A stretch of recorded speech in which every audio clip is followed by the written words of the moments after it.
We're on? Yes, we are. Okay, welcome to regular meeting of the Planning Commission for April 3rd. I now call the meeting to order at 6:01. Could we have a roll call, please, Madam Clerk? Commissioner Adler. Here. Commissioner Peterson. Commissioner Rodriguez, absent. Vice Chair Chairman. Vice Chair Jameson. Here.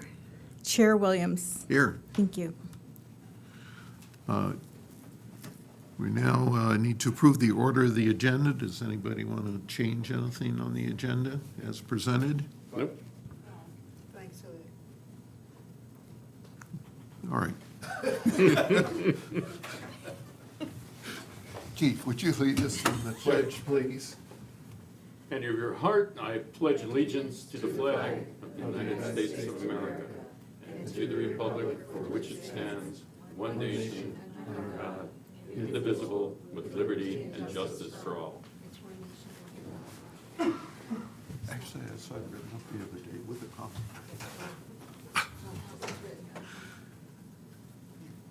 Okay, on to item 1, approval of the order of the agenda. Does anybody want to change anything on the agenda as presented?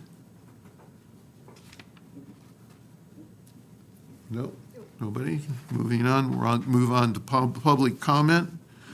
At this time, anyone in the public can speak on items on the consent agenda or items not on the agenda. I have one speaker slip, Denise Elliman.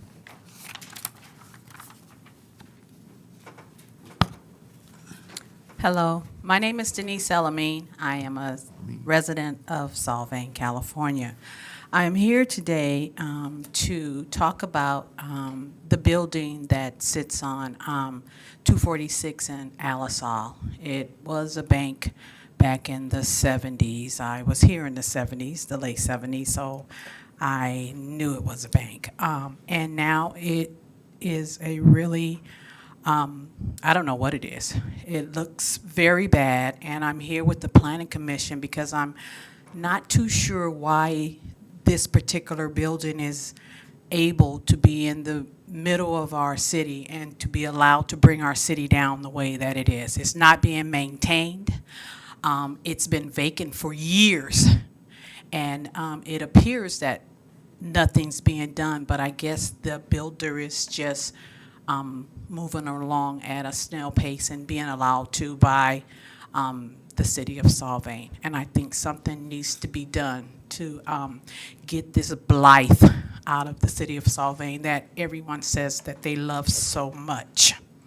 Secondly, I personally applied for this job, and I didn't get it, and I wasn't too sure why, so I decided just to come around and learn something and see what my competition was. So today I'm here, and I will be here from now on to see what goes on in here, and maybe I'll pick up a few things to maybe when the next time when I apply, I might be considered a little smarter maybe.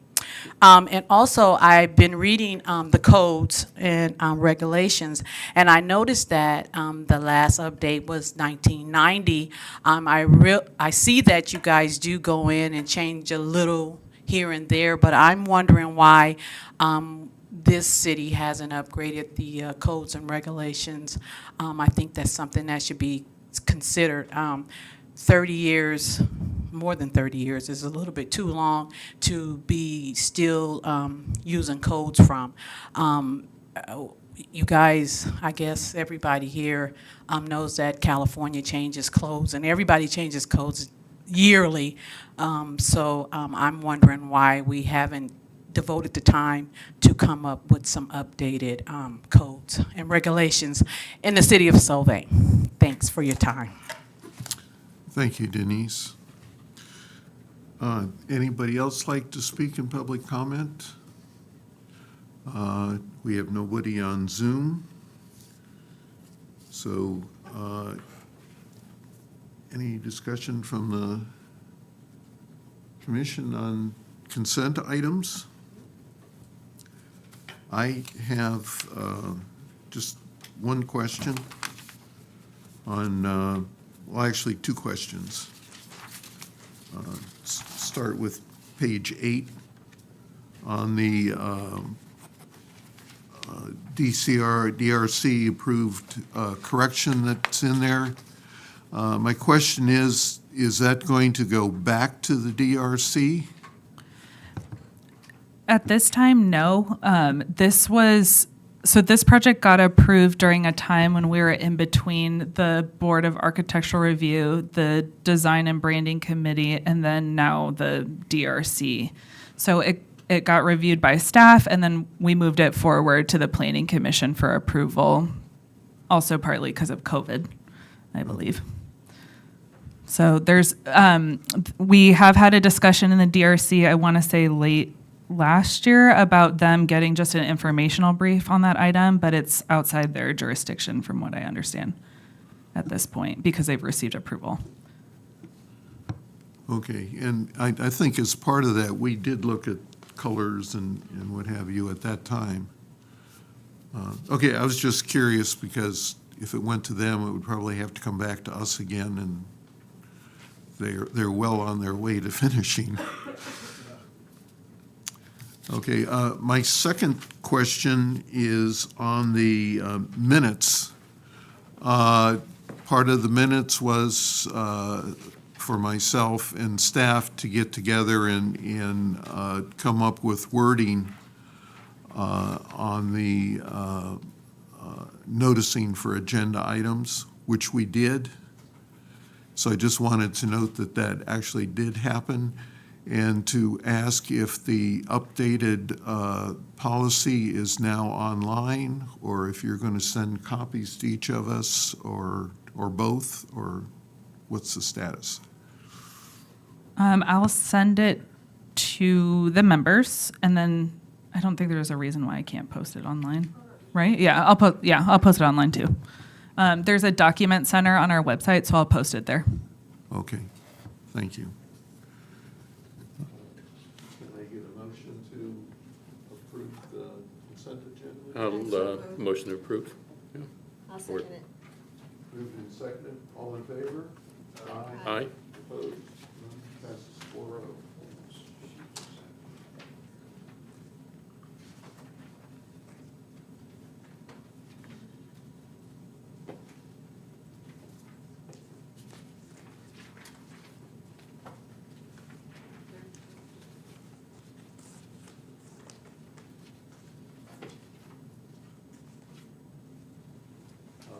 Does anybody have any ex parte communications to report?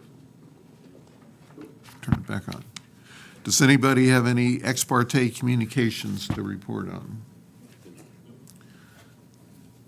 None. Moving on. Moving on to public hearings. Item 5A. Could we have the staff report, please? Yes, sir. So this is a public hearing to consider Planning Commission Resolution 2303, approving the development plan for the multifamily project at 420 Fifth Street and make a determination of exemption under the California Environmental Quality Act. The applicant is requesting an approval for a development plan for a 6-unit project at the corner of 5th and Oak.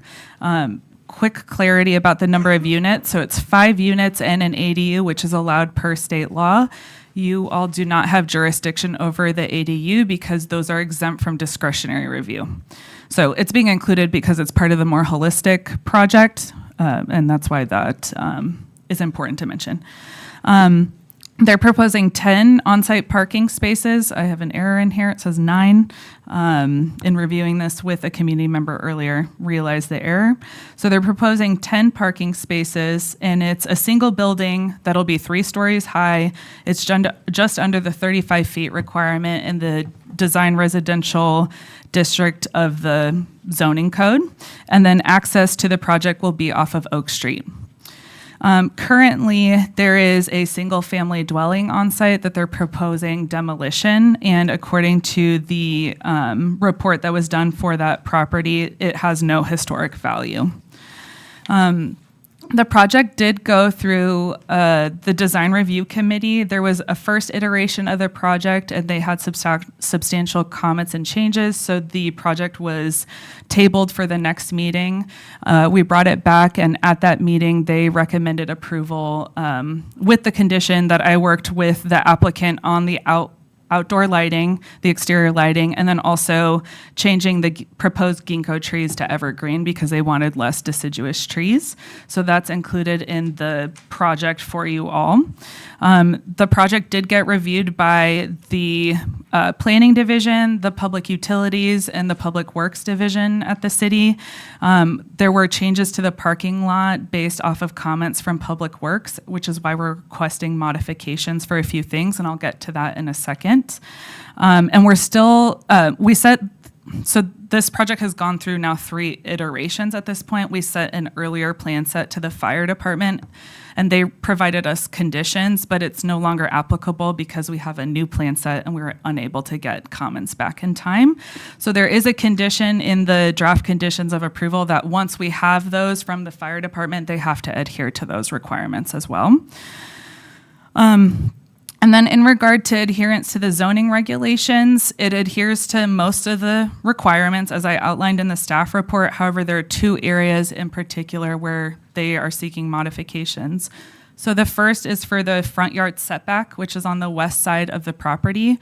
According to the DR zoning section of the code, it requires a 20 feet from the right-of-way line of the street, and the applicant is requesting that their front yard setback be 15 feet. They did an analysis of the existing front yard setbacks along 5th Street, and the average is about 12 feet, and their existing front yard setback for that single-family dwelling is 14 feet. And then for parking, as I mentioned, there were comments that changed, not significantly changed the parking lot, but changed the parking lot structure. In their first iteration of the project, they actually had 2 driveways leading into the property, one to just one parking space and then the other to the rest of them. And the public works director asked that that be removed to avoid any issues. But it did result in 3 parallel parking spots against the east property line, and then the 2 parking lots at the northeast side of the property are encroaching in that side yard setback.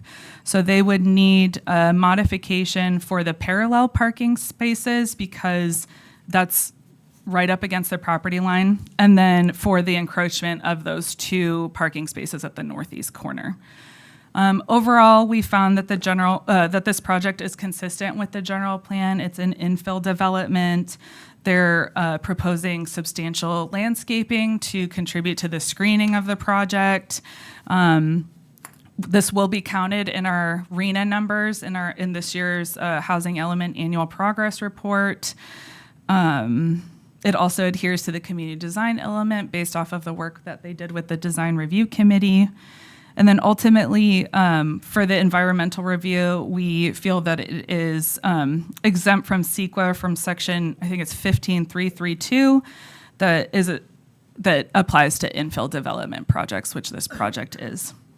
I have in the staff report findings that you're required to find for the purposes of approval for this project, and yeah, I'll take any questions. Are there any questions of staff report? I believe so. Couple questions, just clarification questions. So the front yard is considered on 5th Street and not on Oak Street because the width is more narrow and that's considered the front yard. Yes, according to the definition section of the zoning code, yes. But they're not asking for a variance, just a modification of the conditions of approval? It's a modification to the zoning regulations, and it's allowed in the development plan section of the code that allows for the planning commission to grant modifications on certain things, including setbacks and parking requirements. Correct me if I'm wrong, staff can go up to 50% on side yard, front yard, rear setbacks on their own. But this didn't go to staff to decide because it's a development plan and came to us directly. Yes, sir. Okay. And then the question is the parking spot for Unit 2, which is on Oak Street closest, that is in then a side yard setback. Oh, wait, side yard only has to be 10 feet then, even though the building is 20. Again, that's because that's the side, not the front. So they've got their 10 feet even with that Unit 2 parking spot. Okay, that answered that by just thinking it through smarter, I guess. And then you'd mentioned that the three that are, what do we call those, parallel parking that we can't do in high school? Yes, yeah. That's where they should be a 5-foot planning buffer, but they're proposing to put it up against, but do the 6-foot block wall. Then you mentioned the other two that are at the northeast corner, the ones that go straight in. Yeah, are they asking, is that a change? Because that has a 5-foot That's planter. that's a side, sorry. Oh, that's a side yard. Right. Yeah, that's the side yard, so that's a 10-foot setback, so they're 5 feet within the 10-foot I setback. got you. Okay, so the parking needs to be 10 foot on a side, so they're asking for the modification of 5, but they are planning 5 planter area. Yes, sir. Got it. Okay. And I believe it also says on here that they're going to do a block wall there as well. Also So on- they're doing both. 6 foot all yep. the way around. Okay. Okay, that answers my questions. Thank you. I just had a couple. One had to do with, maybe we'll wait until after public comment for that. In your report, you talked about it being counted against our arena numbers, which is good. Check your microphone. What category in the arena does this fall into? So it fall under, the way I have it so far as a placeholder in our report is 5 of the units are multifamily and then 1 ADU. So it's actually 2 lines in the report. Yeah, and their market rate. Okay, so what I was thinking more, they'd fall into the affordable, the low income, where do they fall? No, these are market rate apartments. Market rate? Yeah, above moderate. And that's the other question. They are apartments and not condos that are for sale, so it Yes. will be a rental. So that brings to me a question about the ADU. If these are rental units, is the owner planning to move in there? So the state law removed the owner requirement, the owner live-in requirement for ADUs. It's required for junior accessory dwelling units or JADUs, but it's no longer required for ADUs, I believe, until 2024. So 2025, I was going to bring 2025. that up. Yeah. But, so in 2025, the owner's going to have to move into one of those units. Yeah, I can jump in here. Thank you, Chair.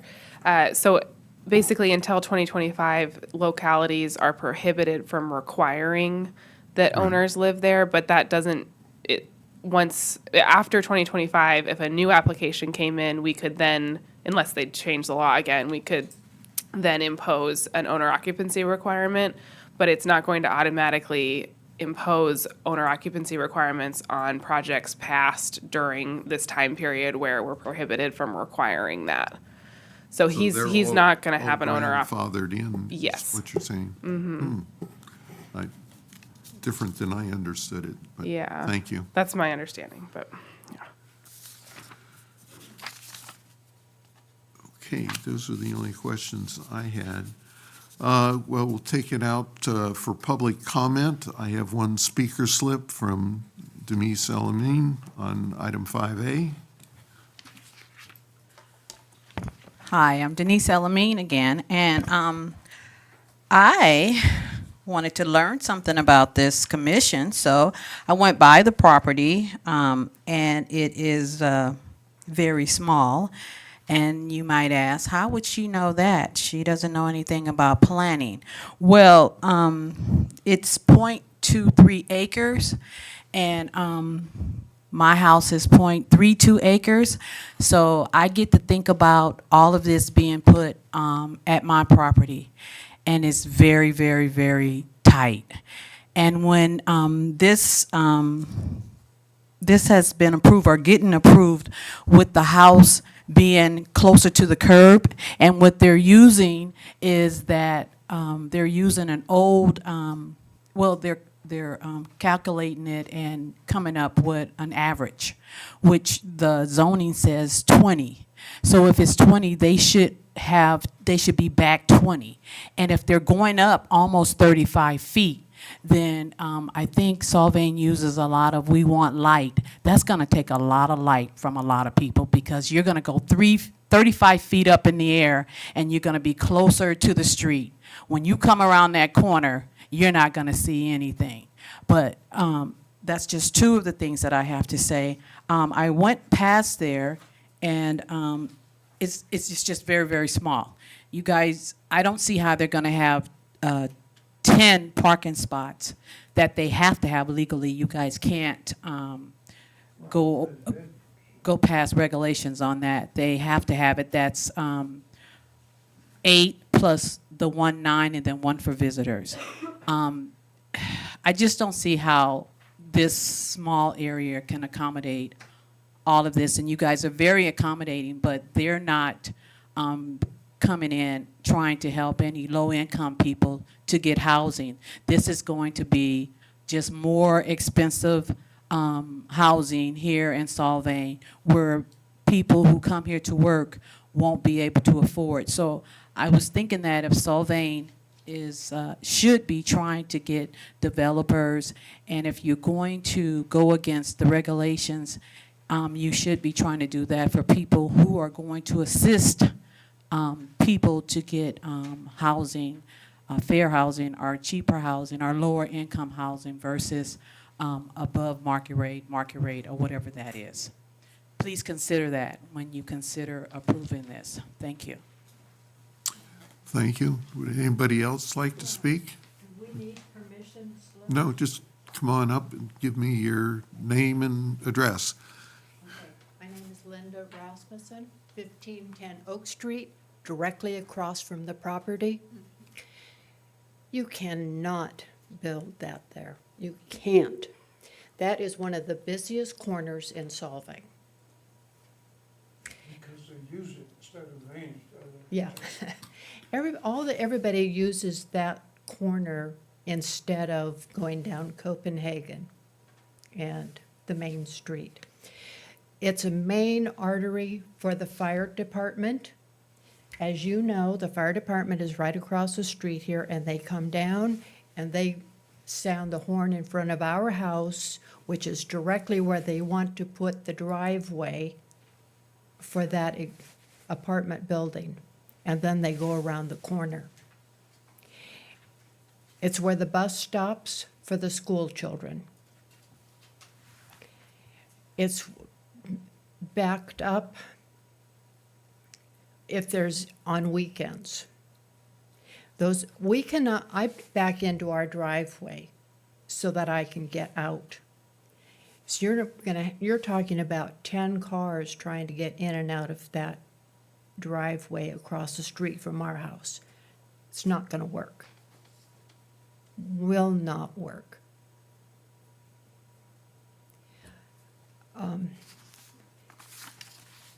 It's way too much building for that corner.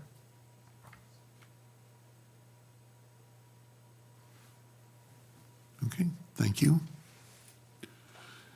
Anybody else like to speak? Yeah, I'm Gene Rasmussen. I also live across the street with my bride of 60-some years. It's our anniversary today. Oh, well, happy anniversary. Here, sir, we'll get you a microphone. Oh.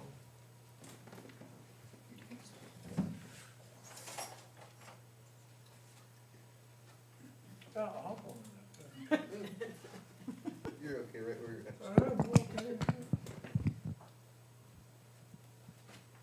Does it work? Yeah, it works. Oh, all right. Yeah, as my wife just pointed out, right where the old milk truck used to be parking there, that big space is going to be their driveway. And I guess there's how many, there's at least, there's 6 apartments that are at least 3 stories high or something. And some of them are 2 bedrooms. So that means multiple family and multiple cars are going to go into that area and try to get out of that driveway. And there's cars. Oh, it's a zoo there already. They're gonna park on the street because they can't park in. There's no parking on weekends on that street anyway. And there's apartments for, the one that's user, pet family down the corner. They park along there all the time. We're fortunate we have a place that we can park our car. So there's going to be many, many vehicles in that place, more than the 10 parking places allowed. So they're going to have to park somewhere. And the fire truck is going to have to come down there. And the high school picks up their kids right in front of our place. And they drop them off. The grade school kids are dropped off are picked up right in front of their place. I don't know, it doesn't make any sense. Thank you.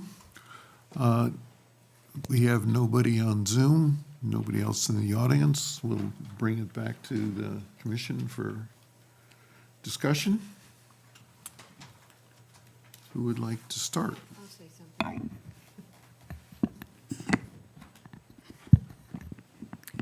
I completely agree with you. It's on. I completely agree with you about the parking. I sat there on Saturday and I could not believe the zoo that I was watching. People coming and going, buses coming and going, or not big buses, but little buses that bring, a few families. But I don't know how we can help you legally, and I don't even know whose plan this is. Who's presenting this project? I've been working with the agent who's the designer, but There's no name on it. Are they not proud enough to come and talk about their project? oh, it's on the plans. No. Oh. Aren't they proud enough to come and speak? Oh, he's out of the country. Sorry. I will say he's been at every DRC meeting, so I'm sorry he's not here today. I do not. 4 o'clock in the afternoon. There's a line of cars. He The doesn't. parking lot on Oak Street. Okay, never mind. Unfortunately, I think we're caught in the midst of change in this valley and change in our neighborhoods. Having a 3-story building there is going to be upsetting to many people. The parking is going to be very upsetting. The fact that there are going to be a number of new families living on this property. But the zoning and all of our legalities of the city say that they can do this. And I'm sorry. I'm sorry for you. I will not be voting for this project. But I'm only one vote. All of the other apartments around are 2-floor. I know. I sat there and watched. I realize that. And even 2-story is too much, but 3? I have to agree with Joni and agree with you and Denise. I mean, I am not in favor of the project. I don't like the project. We can't really speak about much of the design of the project because all we're here to do is either say yes or no to the modification that's been asked for. Now, if we shoot down, Sophia, if we shoot down the vote against the modification, then this plan goes back to the designers, is that correct? Are they bringing that down to Hang on. street level and below, or are they starting up on the hill where the house is?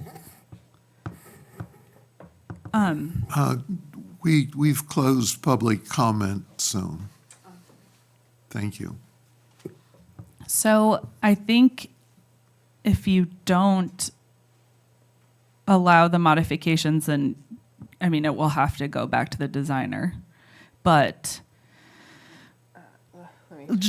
Chelsea's going to jump in about state law. Yes. So, first of all, your role here today is broader than just approving the modifications. You are determining if the project is consistent with the general plan and the zoning requirements. Staff has laid out that it is consistent based on their analysis with the general plan and zoning requirements, except for those two modifications, which you are empowered to grant under the zoning code. To deny the modifications, well, it depends on how the motion is made, but you can make a motion to approve the project, in which case you'd be approving the modifications. You could make a motion to continue the project and ask that they come back with a different project that doesn't require modifications, or you could deny the project. That being said, that's the usual, scope of things that are available to you. This is a housing project, so even though it's market rate, under state law, for housing projects that meet the city's objective standards, the Planning Commission is somewhat constrained on what they can deny a project for. So we recommend, if at all possible, to approve projects with conditions, because that moves the project forward and we get the housing benefit of it. If the other thing to keep in mind is with housing projects, the city only has 5 hearings to review it. The DRC already took 2 hearings of those 5.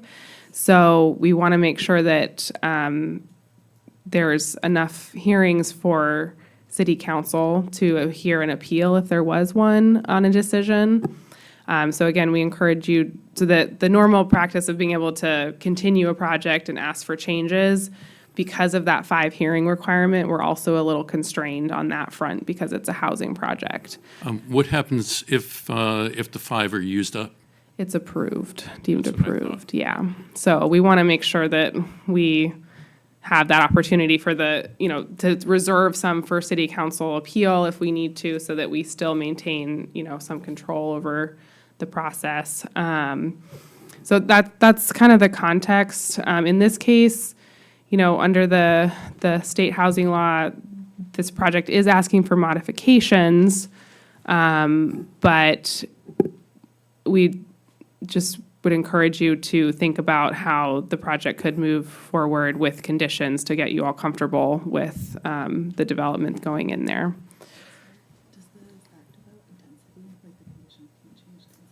Yeah, so Sophia is being very helpful and reminding me that part of the restrictions under the Housing Act is that we can't condition a project to reduce its density.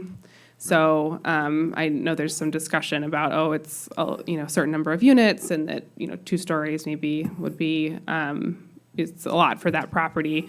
But this was the density that's proposed. It's consistent with the density in the zoning code that's allowed there.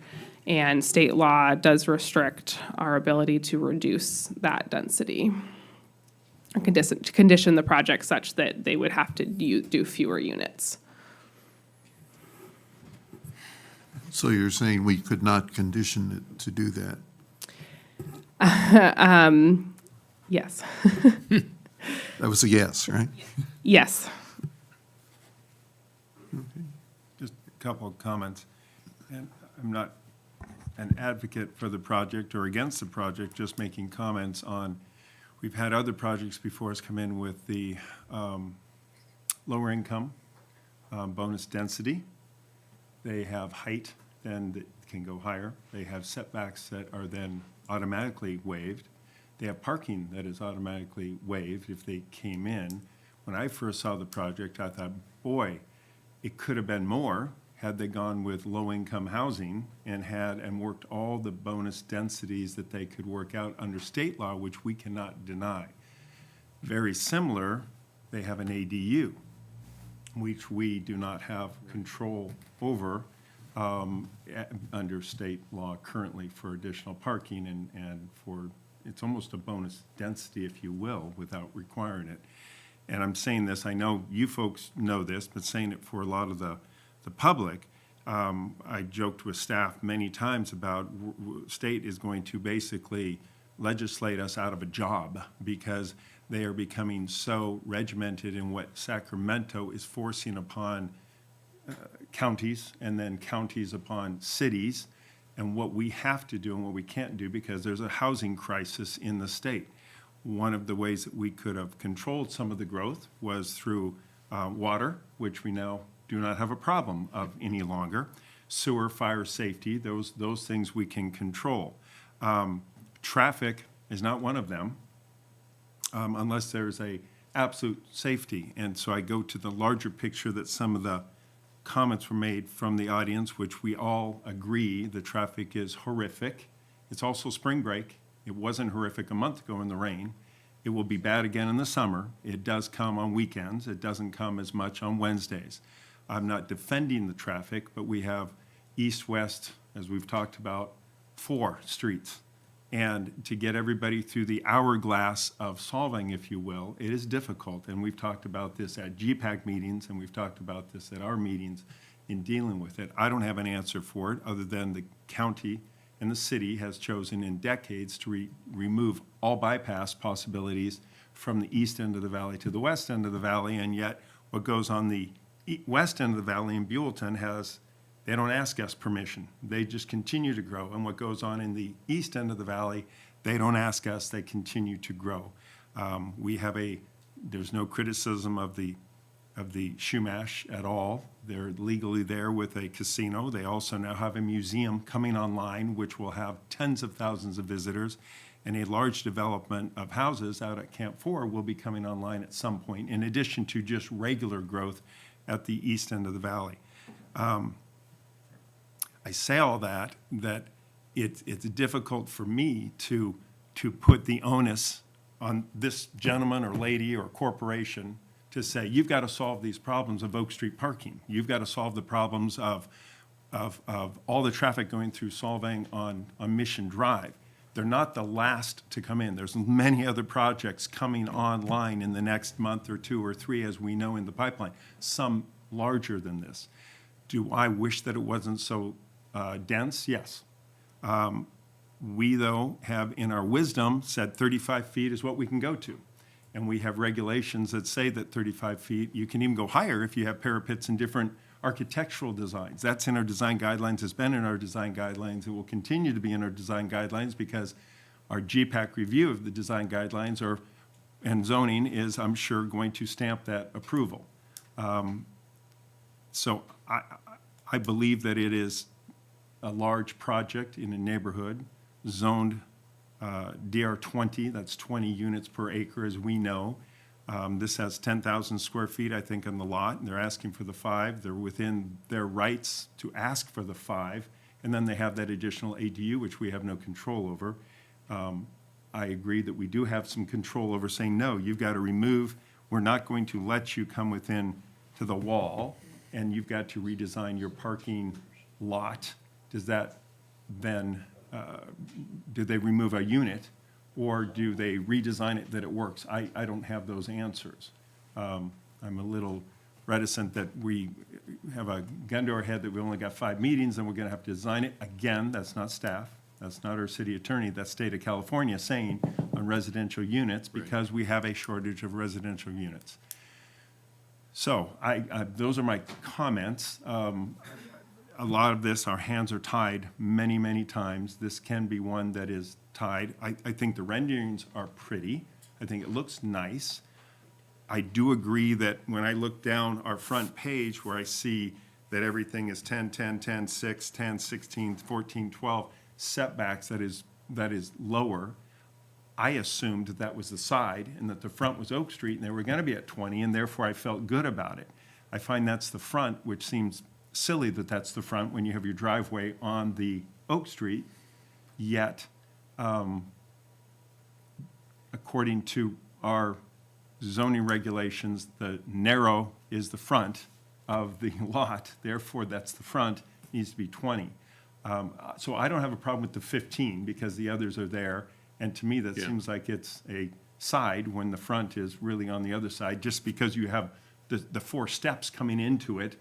Everyone's parking off the back and coming in off of Oak Street, which seems like the front. The parking setbacks of the 4 foot of planter or 5 foot of planter that we don't have. Last comment, then I'll stop. We do the 5 foot of planting between a lot and a neighboring lot to screen the parking from it. It's not to make it so that it's pretty and the doors don't open into a wall. We don't care about that. We do it to screen the neighbors. They're proposing, as I understand, and that was my question earlier, 6 foot block wall or a 6 foot wood fence, doesn't matter, screening from the neighbors. Would I rather see planting than a fence? I would rather see some planting and fence, but I don't know if the neighbors would get the benefit of that as much as the apartment building, and they seem to have a lot of plants. So I don't have a big heartache with that. I have an issue with the 2 parking spots way at the north.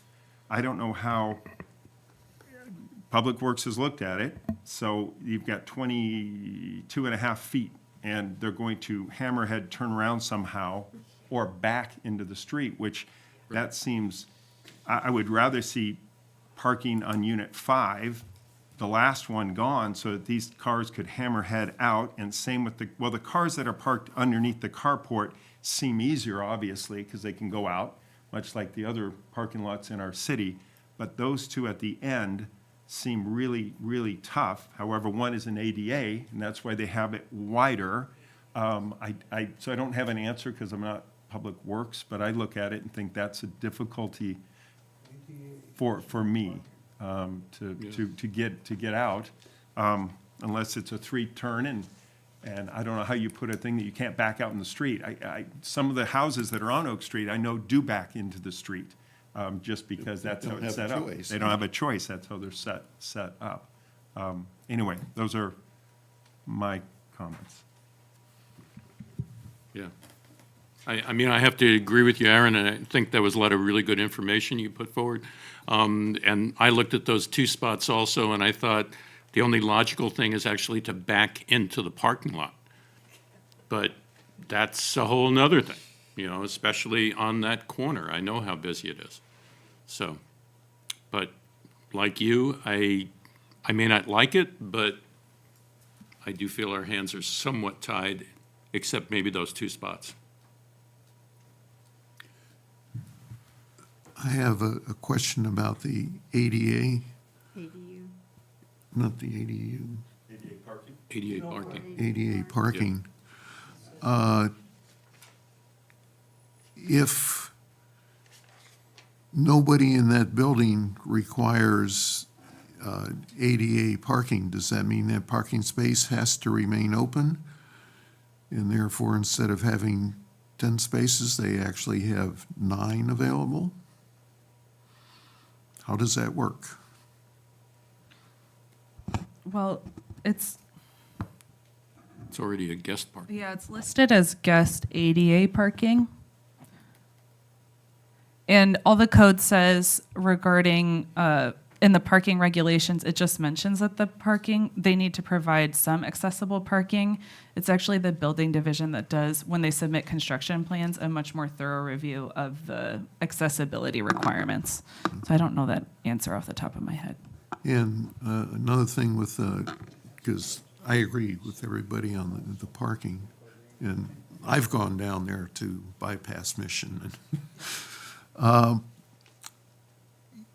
Can we prohibit the people who live there from parking on the street? Assuming they have, you know, the 4 units where there's 2 bedrooms, they may have 2 cars. Well, they're gonna have 2 cars anyway.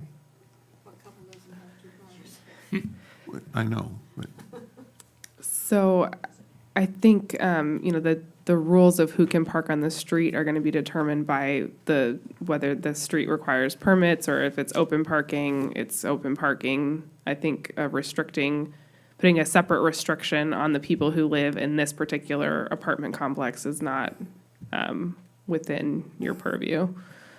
Yeah. and I foresee other problems in that most people these days drive trucks, not cars. Could we fit 10 trucks in that parking lot? I don't think so. And in the way it's stated is that the spaces are sized for automobiles. I think our regulations, though, Jack, are in residential, it's 8.5 by 16.5. I mean, you can't get down Oak Street, or I mean, First Street when you got two trucks going parallel, you know what I mean? Yeah. It's tough all over, because we have not updated, I don't mean us, everybody, to these, 20-foot trucks. There's still, I have a very small truck. I parked a very large truck today. And mine's like a baby truck. But I'm trying to do my part, if you will. But so it's hard, you can't require, we ought to have, we ought to say, well, you ought to have 188. We ought to also have one big 20-foot parking spot somewhere, because I agree with you, we've gotten larger and larger, and yet our code has not caught up with that larger and larger depth.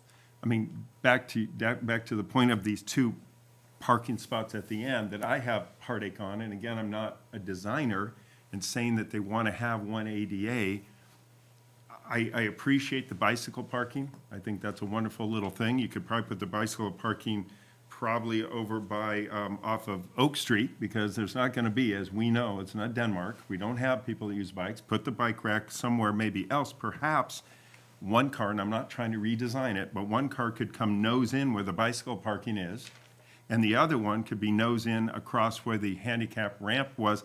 They could then back out at least to get out if they went across from each other. Yeah. I'm throwing out, spitballing as to, those are my heartaches on those two. I don't see how you're going to turn around a car, much less a truck, in those two spots, that a redesign of that parking might be warranted if we allowed them to move the bicycle parking, which again, I applaud, somewhere where, off of Oak Street in front of parking lot for Unit 2 or something. I don't know. I'm spitballing if that's a Well, problem. those three spots against a block wall are just as difficult, yeah.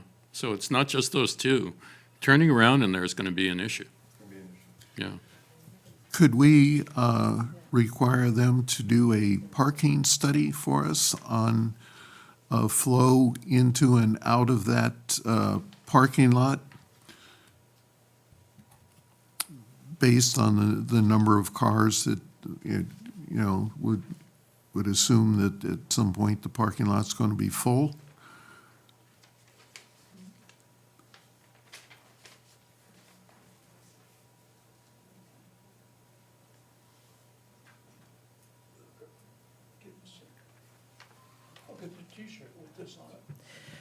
So typically, that level of detail, my understanding, is for the building and engineering departments during, after planning review. They make sure that the parking spots meet the size requirements, and that, Roger has reviewed this for, the configuration, but that level of detail gets decided after planning usually, but also we have the problem with the 5 meetings. So if you're gonna, require a study, then there's not really a way for us to have it come back for you to review after that. Sure there is. We could continue this. That would be 4 meetings and then 1 meeting if they want to appeal to the city council. There's still 5.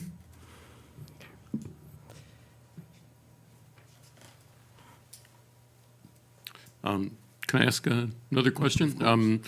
Is the owner of the project also the designer? No. No. So we could have had the designer here, since the owner is not. The designer is out of the country, the owner. Oh, it's the designer, okay. And where's the owner? Not here. That's an issue. Who is the owner? The owner is Lee, hold on, it's on here. Dacho? It's on the page 10.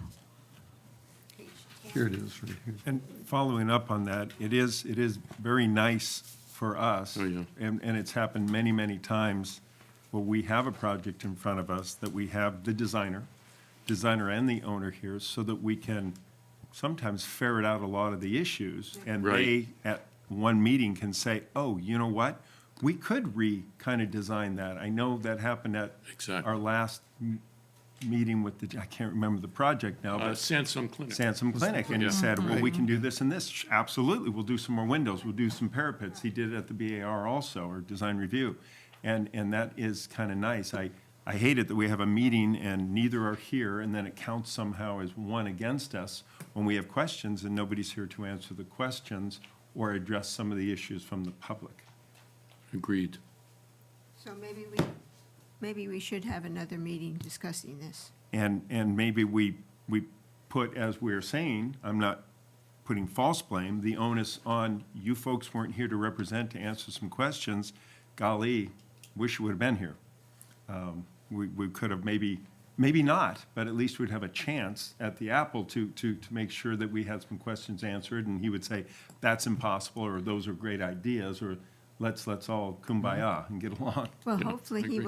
will look at this tape or talk to the planning department and find out what our questions were, and next time come prepared to discuss with us. I will say, he has been very thorough and participatory with me throughout this whole entire But process. he's not here tonight. I understand. Yes, so you can continue the meeting. I can work with him, well, eventually can work with him on it to present to the next meeting. I mean, I can work with him on re-envisioning the parking lot. Well, and again, Sophia, I'm not picking on staff, because staff's job is to be objective. And they say, you meet the requirements, there it is. But this is the design review is subjective. They obviously had their time. It would have been nice, yeah, that it's not your guys' fault he's not here, or the designer's not here with some authority, just because we are a body that can make some decision. We're discretionary, if you will, to a point. Right. We're not real discretionary when it comes to housing, as staff pointed out. Yeah. And just get away from the parking for a minute. I had two other questions.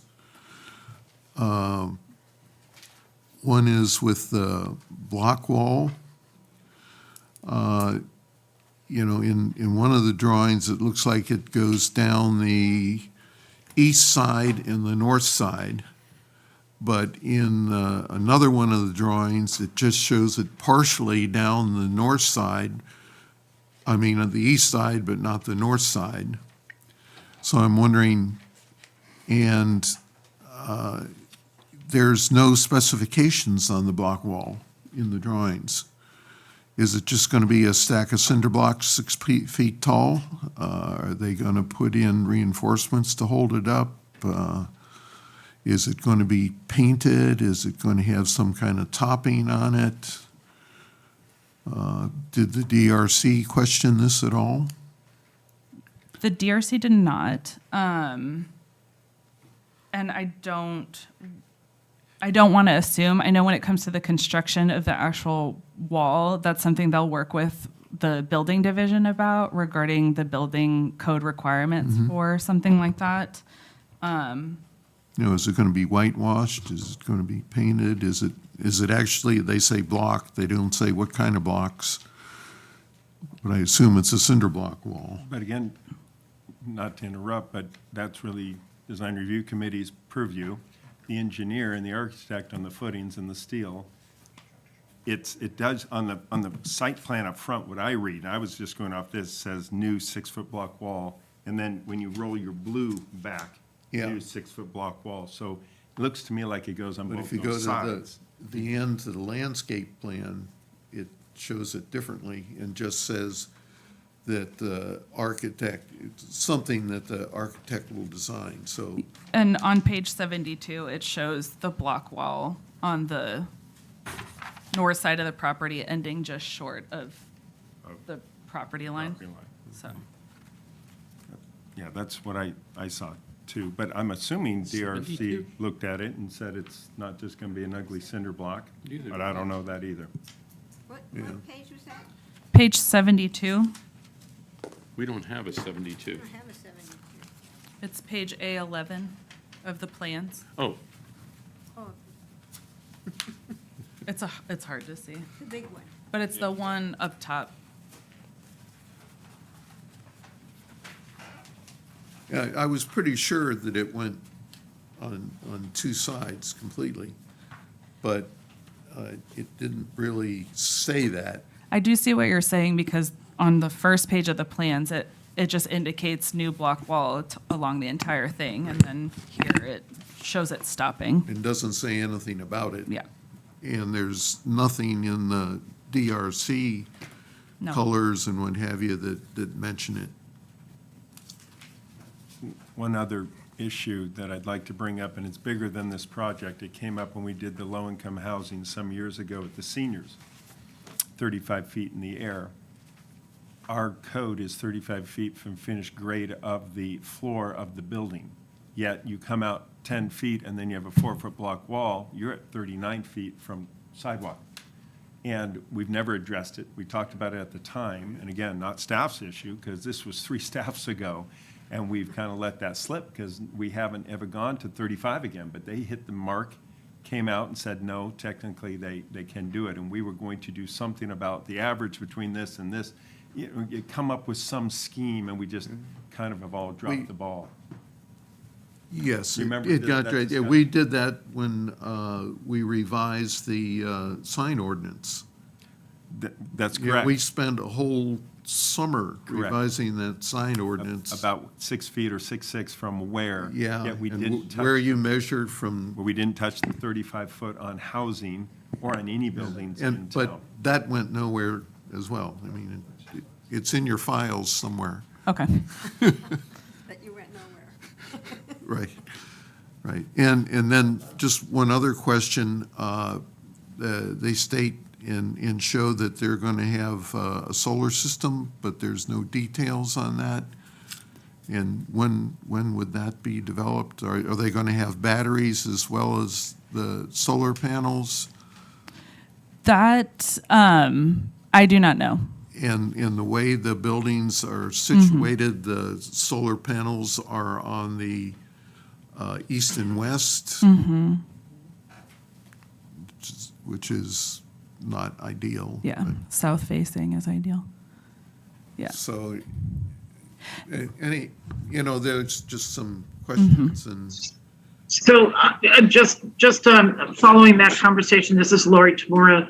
On sheet A-6, you can see that the solar panels are actually in the wells of the roof line. yes, So there is detail there on the solar panels.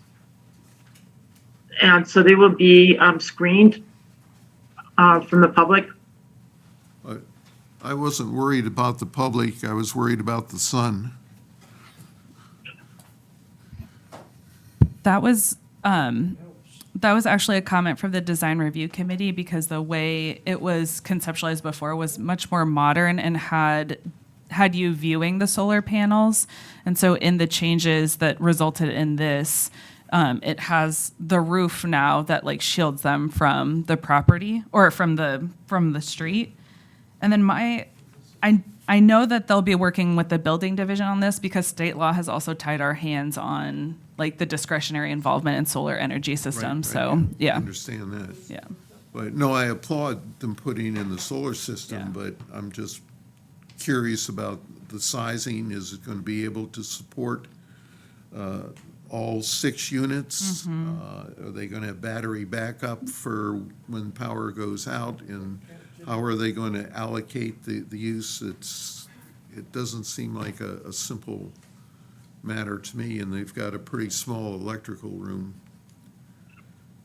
Well, right now, the state law does not require the battery system. They just require the solar array being allocated for the units. Right. And so at this point, if they are looking at doing batteries, that would be, again, part of the permitting process through the building department, but it's not required. Right, no, I understand that. I would have liked to have asked them the question. And the other question that you had was in regards to the wall.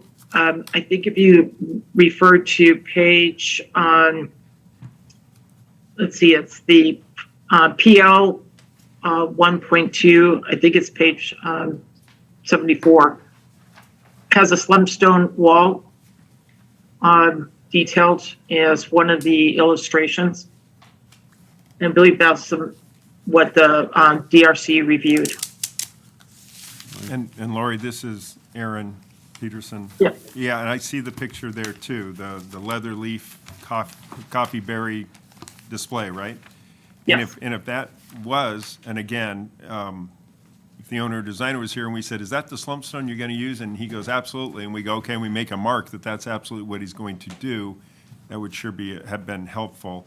Or he would have detailed this out and said, here's the slump stone that we're using, see the detail of it, which would have probably answered Jack's questions easier, than, again, not staff issue. We're talking about the applicant, just being a little more clear. Well, at this point, the plans are the project description for this project. So I can't speak for the applicant, but what has been presented is what he's proposing, and that's what we would be comparing when the final construction plans come through. So based on these plans, it's not your interpretation is that our planning department would, our building department would take that as not a cinder block wall, even though it doesn't explicitly say it anywhere. No, we'd have to talk, I would talk with the applicant after the meeting about the quality and the content of the block wall based off of the discussion and ask that they amend the plans to be more specific about what that includes. I definitely don't want to assume that that's the wall that they're intending to put in just because it's a photo there. Right, I wouldn't either. I will say they've participated through the whole thing. They will do I don't want to say whatever, but they've been very accommodating with the recommendations from the DRC and changes that we've had as staff. So I'm sure that we could go back to them and say we need to rework these things. Also keeping in mind that we can't limit the density of the project based off of state law. Right, I understand that. One last comment also, Keith, you and I have been talking about this parking. I just noticed right now, the parallel parking does have an extra 5 foot on 2 of them, which I didn't notice before. So they back and they can come and go.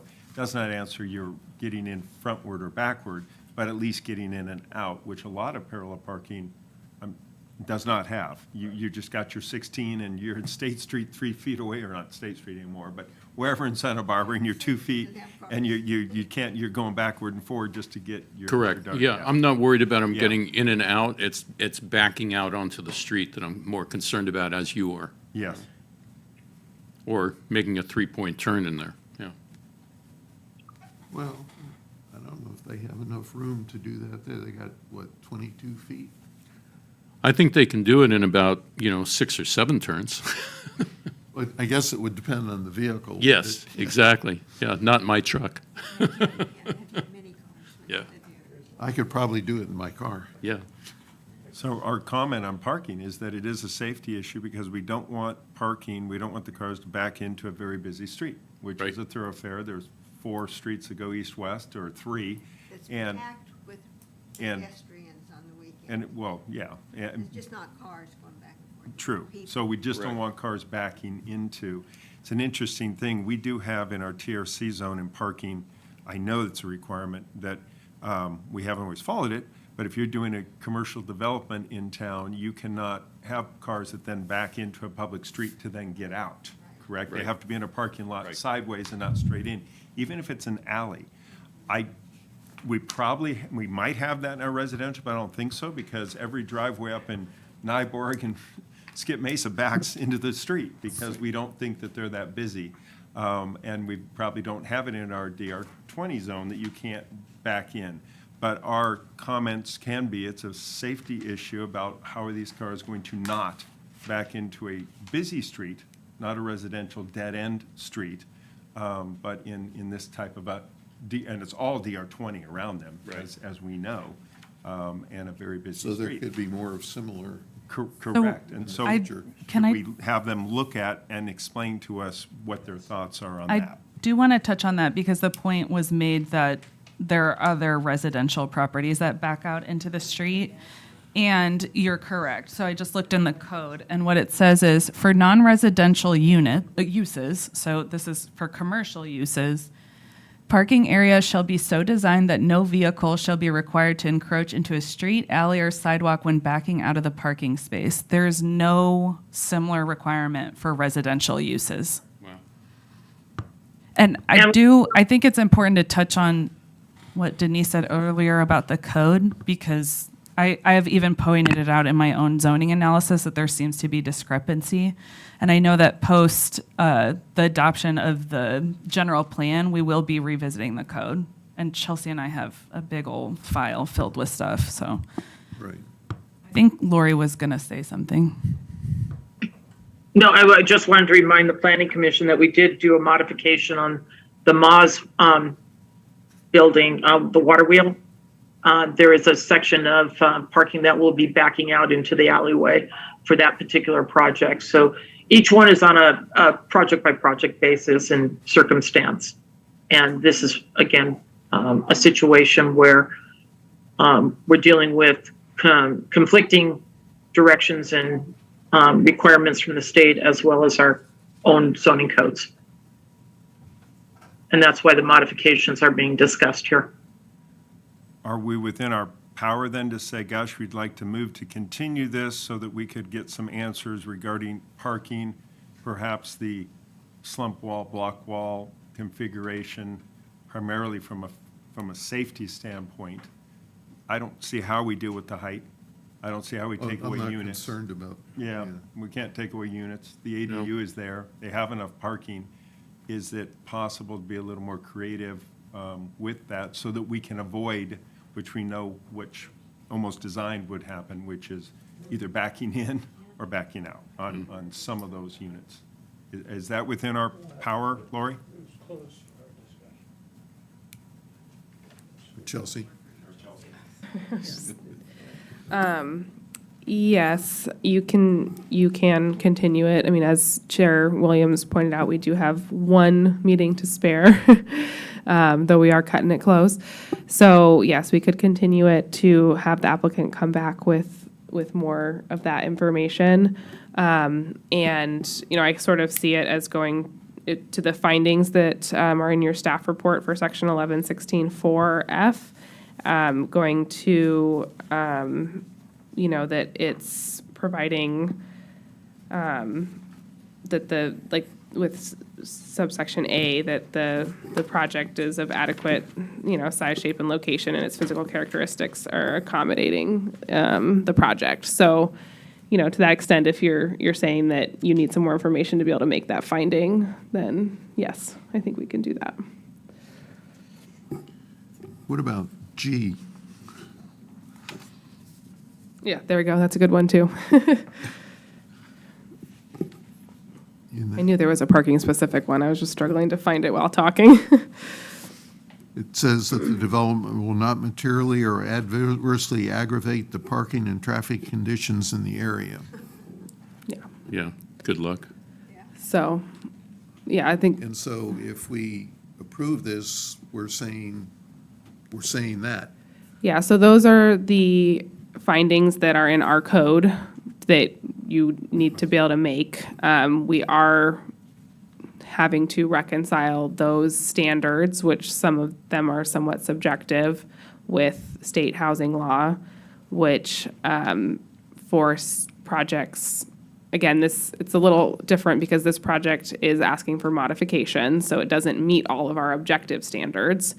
But for projects that meet housing projects that meet the state or the city's objective standards, the planning commission is constrained and it can only deny a project or condition a project.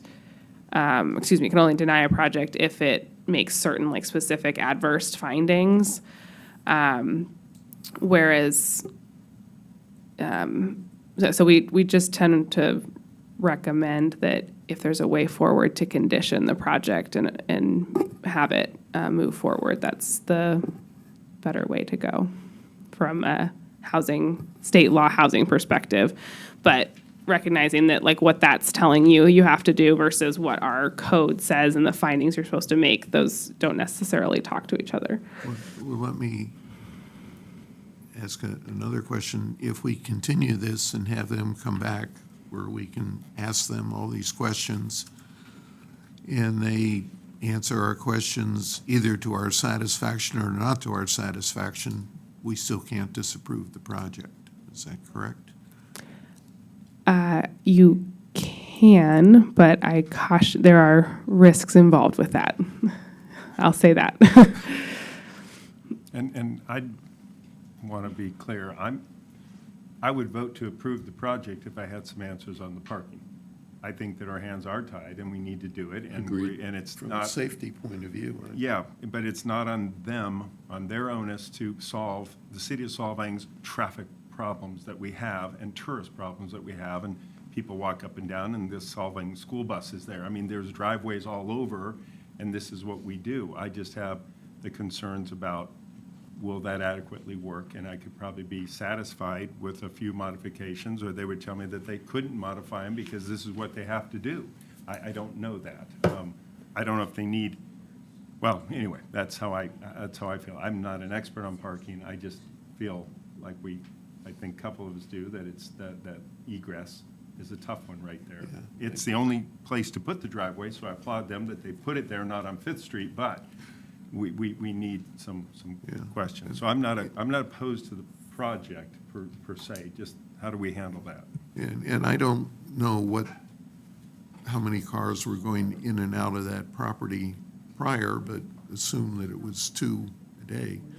So we're increasing that by 8 cars a day. So it is an increase in traffic at a busy intersection during tough times, probably at 8 o'clock in the morning, not too much, but in the evening, probably so. Between now and when we meet with them again, I recommend that you all go there on a weekend and just look at the traffic and the pedestrians. It's a zoo. Right, but, There's nothing we can do about it, I understand Yeah. that, but just be aware of what you're setting up.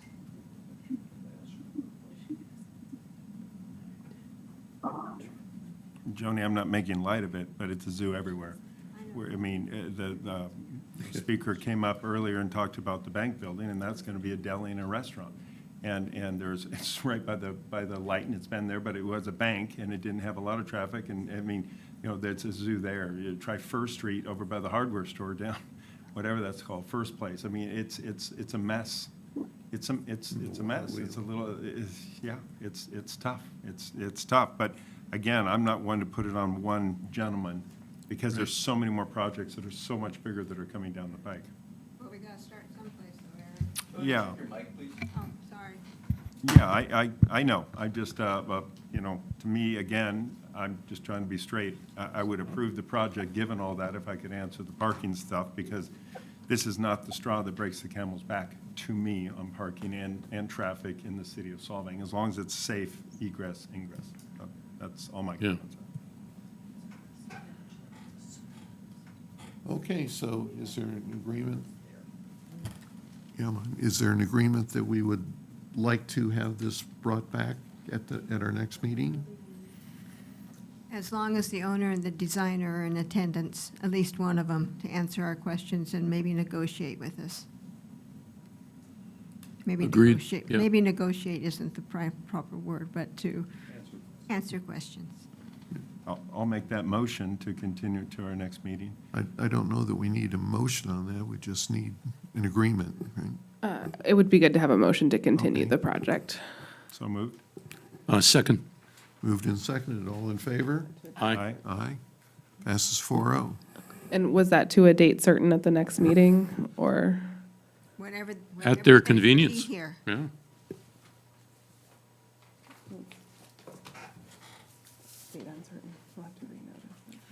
There's no time limit associated with those 5 meetings, is there? No, it's for staff's understanding, because if it's a date uncertain, we have to renotice it. If it's a date certain, we don't have to do the same level of noticing. So that's just for our clarification. Yeah, no, whenever one or both of the owner or the architect, or designer can be here.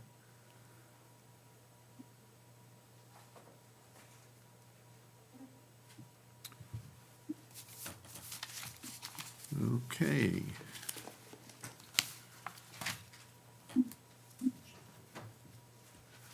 So, I think we've covered, is there a 5B today?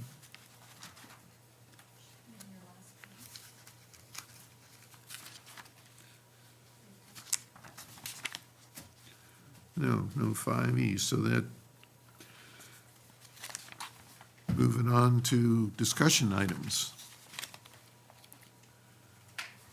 Anybody have anything they want to discuss? Great comment. The city staff has got their enforcement person out and citing people for signs. They're hitting the low-lying fruit first, and that's a good thing, but people are starting to, I hope, comply and go to the BAR for sign approval and things that they're supposed to have done. So that's a good thing in town. It's a good thing in town. Okay. Anybody else? Okay, any other comments that you want to make? How about staff comments? I'll be on vacation from the 5th through the 14th. And then when I come back, we have a 3-day advanced supervisor training. So the next 2 weeks-ish are going to be interesting. And then upcoming items. So this item, after I speak with the applicant, hopefully we can bring this back to the next meeting. The other items, we'll be bringing the solar energy system item to you. I forgot to notice it, otherwise I would be here today. So it'll be at the next meeting. And then we're in conversations with the owner of Surrey Cycles about amending his conditions of approval. So we'll be doing that ideally at the next meeting as well. And we also got a preliminary review for Denmarket Square.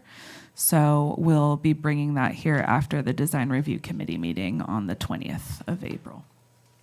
Okay. And then I just would like to make one comment that in light of the robust discussion today, I will send some information to you all about the state housing law and what that means for your reviews of housing projects. Yeah, what the latest developments are. Latest and greatest.